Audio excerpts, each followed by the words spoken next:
میترسم یه روزی برسه که اونا نبینم، بمیرم تنها.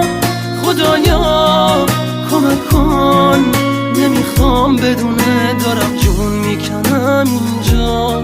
سکوت اتاقا داره میشکنه تیک تاک ساعت رو دیوار. دوباره نمیخواد بشه باور من که دیگه نمیاد انگار.